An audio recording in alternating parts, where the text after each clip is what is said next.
Hello, everybody. Sorry this is late. I did this thing where I planned the whole thing, and then in my brain, I must have thought I recorded it, and I didn't actually. I like imagined what I was going to say, and in my head, that was enough to have actually said it, but that's not how life works. Anyway, today we're going to talk about one of several conversations about Reconstruction and its success, and specifically how Reconstruction helped and hindered freed slaves after the war ended. For the most part, people think that Reconstruction was a failure. That's the general historical consensus when you think about Reconstruction, is that it did not work, that it was a failure. And I think you'll kind of see why people think that as we talk through some of the things dealing with Reconstruction. So you're reading today, you're going to read about the Freedmen's Bureau.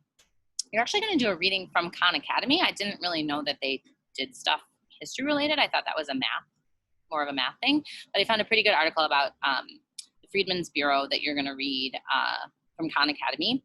Essentially, the Freedmen's Bureau was like a social work organization that was formed, government department, I guess we could say, that was formed after the Civil War, before the war ended, actually, because Lincoln had written off on it before his death, that was meant to support freed slaves in their purchasing of land, being able to set up their own households, and making sure that they could have education and just become, productive members of society with the resources they needed to get to that place. And there were some examples of a lot of success with that, and then there were other people who worked for the Freedmen's Bureau who were not interested in helping support equality among Black people in the South. So like with anything else sort of government related, it was effective and ineffective in a lot of ways. So you'll read a little bit about the Freedmen's Bureau. And then I'm going to talk about two parts of Southern life that really affected freed slaves. So the first thing I'm going to talk about is Black codes. So after the Civil War ended, and I am sharing, yes I am, and the South was left with this, the white people of the South were left with the reality of slavery no longer being allowed. They enacted a series of Black codes. So this is an article from history.com. I will link this article. It is optional to read it, but you may be interested in this. So essentially what Black codes were, they were laws. They were designed to limit the freedom of African Americans. I will go down a little bit. Where did I find this stuff that gave some examples of them? So like in late 1865, Mississippi and South Carolina enacted the first Black codes. So they started in Mississippi and South Carolina, and they required Blacks to have written evidence of employment for the coming year each January. So it's like things that made it hard to like be a productive member of society. So the law required that you had to have evidence of employment in order to keep working. So that's something that like, especially during this time period, would have made it like, that was very prohibitive. Not everybody could read, especially if you were a freed slave. You may not have had access to education. And, there was no internet. There was no like, resumes that back during this time. You just would like, you wanted a job, you could just like walk into a place and be like, are you hiring? And you could get hired. But if you were a Black person, you had to have written evidence that you were employed in the previous year, whereas white people did not have to have that. So it just made it harder for a Black person to get a job. So in South Carolina, there was a law saying you could only be a farmer or a servant unless you paid a tax of $10 to $100. $100 being a huge amount of money for anyone who was not in the upper class of society. So it just was really limiting to Black freedom. I'm going to try and find some more examples here.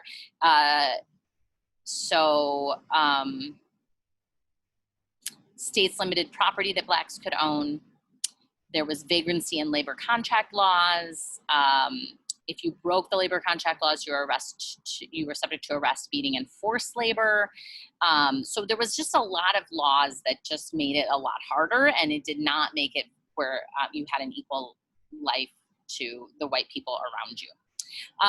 These laws became what is the groundwork for the Jim Crow laws, which were, if you continue reading down here, you see that they, the Ku Klux Klan began to grow during this time period in the time after the Civil War in the late 1800s. And then this discrimination would continue in America with the rise of the Jim Crow laws, which were eventually what inspired the civil rights movement. So this is a very clear cause and effect path from end of Civil War, Black codes arose, Ku Klux Klan and other ways of letting white supremacy exist in the South became more popular, more accepted. This continued through the late 1800s, early 1900s, and then eventually in the 1960s, the civil rights movement came along in response to these laws. So you can kind of see that arc of how those things are all connected to each other.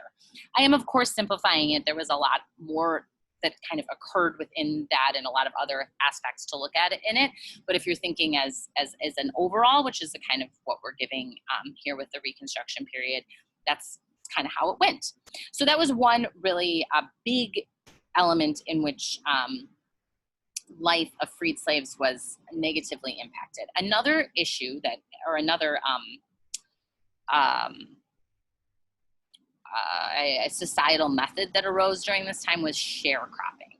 So sharecropping is essentially you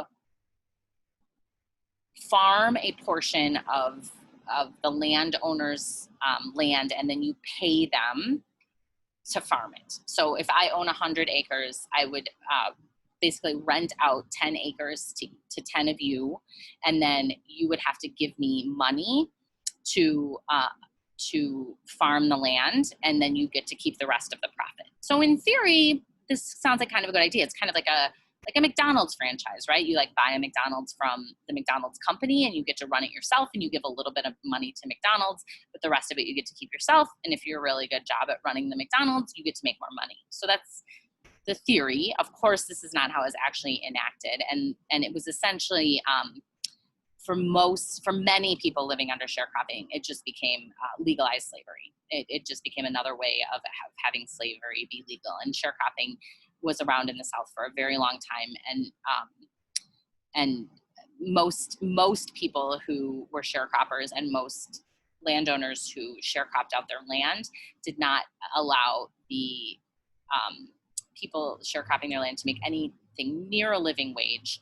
So you were constantly in debt to your landowner, and you were essentially kind of shackled to your land.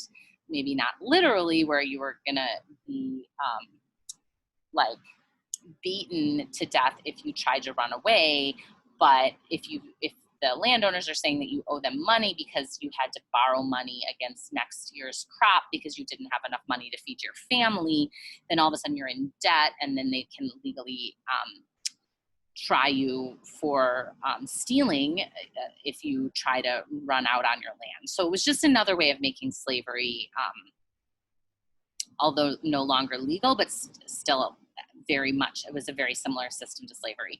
I think I'll have you guys read about sharecropping because it is kind of complicated, and I actually feel like I did just now not a super great job of explaining it. I think you probably understand Black codes a little bit more because you're familiar with them from Jim Crow laws and having studied the civil rights movement. So I would think we'll do a little bit more on sharecropping to help you further understand what it was and how sharecropping affected the South. But essentially, we have the Freedmen's Bureau, which was a government agency that was trying to help the people of the South, the Black people of the South, gain an equal footing in society to mixed results. We have the Black Codes, which were designed and enacted to hold down people in Black society, Black people in society, and then sharecropping was another method that was used to basically, essentially, I think it'd be safe to say, can keep slavery legal after the 14th Amendment was passed. So there'll be an article on the Freedmen's Bureau. You will read that and answer a few questions, and this will be linked if you care to read a little bit more about Black codes. That's it. Thanks, guys.